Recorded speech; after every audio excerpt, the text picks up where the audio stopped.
दोस्तों, आज पूरे देश में अगर सर्वे किया जाए तो शायद बिहार फर्जीवाड़े में सारे राज्य को पछाड़कर नंबर 1 का तमगा अपने नाम कर ले। जहां एक तरफ बिहार में सुशासन का राग अलापा जाता है, वहीं बिहार दिन पर दिन फर्जीवाड़े के क्षेत्र में आए दिन एक नया कीर्तिमान लिखता जा रहा है।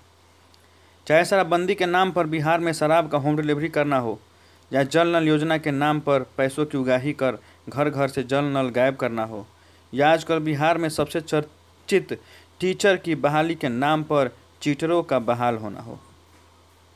जैसे आसमान में गिद्ध मांस की तलाश में उड़ते रहते हैं और किसी को नज़र नहीं आते, और मांस मिलने पर सब एक साथ टूट पड़ते हैं, ठीक इसी प्रकार बिहार में नौकरी माफिया भी छुपे हुए रहते हैं, और जैसे ही कोई बहाली आती है, ये भी गिद्ध की तरह अभ्यर्थियों पर टूट पड़ते हैं। यहाँ फर्जीवाड़े में केवल अभ्यर्थी ही शामिल नहीं होते हैं, बल्कि संबंधित अधिकारी की भी भूमिका फर्जीवाड़े में अहम होती है। दोस्तों, आज बिहार में बक्सर जिला शिक्षक नियोजन में फर्जीवाड़े को लेकर काफ़ी चर्चा में है, क्योंकि यहाँ अब शिक्षक और शिक्षिकाओं के बदले भूत और भूतनियाँ भी शिक्षक नियोजन में काउंसलिंग कराने पहुँच रहे हैं। और ये पहुँचे भी क्यों नहीं, इनकी भी तो जनसंख्या आखिर बढ़ रही है। भूत और भूतनियों में भी तो बेरोजगारी बढ़ रहा है। जी हाँ दोस्तों, आप सही सुन रहे हैं। क्या है पूरा मामला, आइए देखते हैं वीडियो में। और वीडियो पर चलने से पहले अगर आप इस चैनल पर नए हैं तो कृपया इस चैनल को शेयर और सब्सक्राइब जरूर करें। तो पढ़ते हैं पूरा मामला और समझने की कोशिश करते हैं कि आखिर मामला क्या है। शिक्षक नियोजन फर्जीवाड़े की जांच में खुलासा, नामानगर के 2 अभ्यर्थियों का कुछ पता ही नहीं। शिक्षक नियोजन मामले में फर्जीवाड़े को दूर करने के लिए किए जा रहे सर्टिफिकेट जांच के दूसरे दिन भी एक चौंकाने वाला मामला प्रकाश में आया है, जिसे सुन जांच में जुटे अधिकारी व कर्मी भी सहम गए हैं। आखिर वह दो भूत हैं जो नवानगर नियोजन इकाई में अपना तथाकथित फर्जी हस्ताक्षर कर काउंसलिंग तक करा लिया। इसका खुलासा तब हुआ जब डीईओ अमर भूषण की देखरेख में नियोजन इकाई से जुड़े पदाधिकारी व कर्मियों ने अभ्यर्थियों का सर्टिफिकेट जांच शुरू किया। बुधवार को एमपी हाई स्कूल में अपना सर्टिफिकेट जांच कराने सब्बा नाज और सगुप्ता परवीन पहुंची, जिनका डॉक्यूमेंट जांच कर के क्रम में यह पाया गया कि सब्बा नाज का चौसा प्रखंड नियोजन इकाई के अंतर्गत कक्षा 1 से 6 में 9 तारीख को काउंसलिंग कराई थी, जिनकी सारी कागजात सही पाई गई। जी हाँ दोस्तों, ये मामला है बक्सर के एमपी हाई स्कूल का, जहाँ पे 2 शिक्षक अभ्यर्थी सगुप्ता परवीन और सब्बा नाज डीईओ अमर भूषण की देखरेख में अपना डॉक्यूमेंट जांच कराने के लिए पहुंची थी।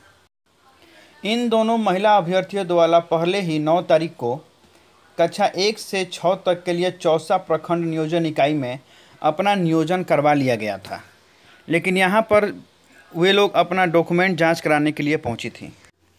तो वहाँ जांच के दौरान यह पता लगा कि इन दोनों महिलाओं का पहले से नियोजन जो था वह नवानगर के नियोजन इकाई में हो चुका था। मतलब वहाँ पर किसी ने इनका जाली हस्ताक्षर करके और वहाँ पे जो था अपना नियोजन करवा लिया था।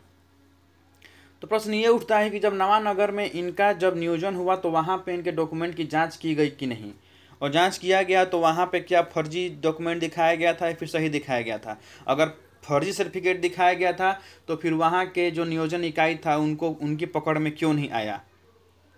वहाँ पे कैसे अधिकारी बैठे थे जो सही सर्टिफिकेट और गलत सर्टिफिकेट में अंतर नहीं समझ सकते हैं। आगे पढ़ते हैं। इसी तरह सगुप्ता परवीन का भी मामला सामने आया, जिसमें जांच के क्रम में सगुप्ता परवीन के कागजात भी सही पाए गए एवं नियोजन सही पाया गया। डीईओ ने बताया कि सब्बा नाज व सगुप्ता परवीन का नियोजन चौसा प्रखंड में सही रूप से हुआ है, किंतु जांच क्रम में इन्हीं दोनों अभ्यर्थियों के नाम से जिले के नवानगर प्रखंड नियोजन इकाई में भी काउंसलिंग कराए जाने की रिपोर्ट पर जब जांच शुरू की गई तो चौंकाने वाला मामला प्रकाश में आया, क्योंकि दोनों अभ्यर्थियों ने आज स्पष्ट रूप से बताया कि हम लोगों का ओरिजिनल डॉक्यूमेंट सब साथ में है।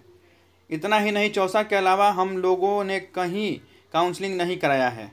हालांकि आवेदन जमा किया गया था। शिक्षक नियोजन के अभ्यर्थी सब्बा नाज व सगुप्ता परवीन जब स्पष्ट रूप से कहा कि चौसा प्रखंड नियोजन इकाई के अलावा हम लोगों ने कहीं काउंसलिंग कराया ही नहीं, तो फिर हम लोगों के नाम से नवानगर नियोजन इकाई में काउंसलिंग किसने कराई है।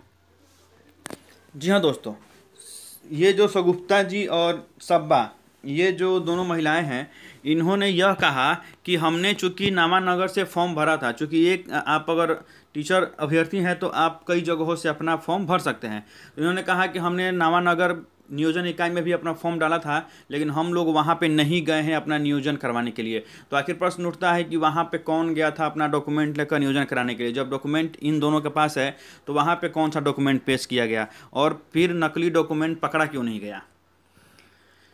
आगे पढ़ते हैं। इसकी जांच कराई जाए। यह सुनकर 5 अधिकारियों व कर्मियों ही नहीं बल्कि चौसा प्रखंड नियोजन इकाई में सही रूप से नियोजन करा चुकी दोनों अभ्यर्थी भी थोड़े समय तक सहम गई थी। इसी क्रम में यह सवाल उठने लगा कि आखिर वह कौन 2 महिला अभ्यर्थी हैं जो सब्बा और सबगुप्ता परवीन के रूप में हस्ताक्षर कर काउंसलिंग तक करा ली है। ऐसे में नवानगर प्रखंड नियोजन इकाई में काउंसलिंग कराने वाली कहीं 2 भूतनी तो नहीं, यह सवाल अब सबके जुबान पर है। हालांकि डीओ अमर भूषण इस मामले को पर्दाफाश करने के लिए बताया कि नवानगर नियोजन इकाई में काउंसलिंग के दौरान हुए वीडियोग्राफी आदि जैसे बिंदुओं से जांच कराकर दोषियों के विरुद्ध कार्रवाई की जाएगी। उन्होंने बताया कि सर्टिफिकेट जांच करवाने के दूसरे दिन कुल 46 अभ्यर्थियों को बुलाया गया था। तो अब यहाँ के डीओ अमर भूषण जी कह रहे हैं कि हम जो वीडियोग्राफी करवाए थे उससे हम पकड़ेंगे कि कौन चोर है या कौन भूतनी है। भूतनी को ये वीडियोग्राफी के जरिए पकड़ने की कोशिश करेंगे। साहब, पकड़ना ही है तो भूतनी को पकड़ने के बजाय आप उस भूतनी को बुलाने वाले ओझा को पकड़िए, क्योंकि जब तक ऐसे ओझा रहेंगे तब तक ऐसे भूत और भूतनी आते ही रहेंगे और फर्जीवाड़े होते ही रहेंगे। बिहार को आप लोगों ने एकदम मजाक बना कर रख दिया है। जो कोई वैकेंसी निकलती है उसे फर्जीवाड़ा ही फर्जीवाड़ा, फर्जीवाड़ा ही फर्जीवाड़ा। जो टैलेंटेड टीचर हैं, जो मेरिट वाले टीचर हैं, वो हाथ पे हाथ रखे बैठ जाते हैं और दूसरों के नाम पर फर्जीवाड़ा करके नौकरी करने वाले नौकरी कर जाते हैं। इसलिए हमारे बिहार की शिक्षा जो है वह दिन पर दिन घटती जा रही है। तो यही था दोस्तों पूरा मामला। मिलते हैं अगले वीडियो में अगले अपडेट के साथ। तब तक के लिए धन्यवाद।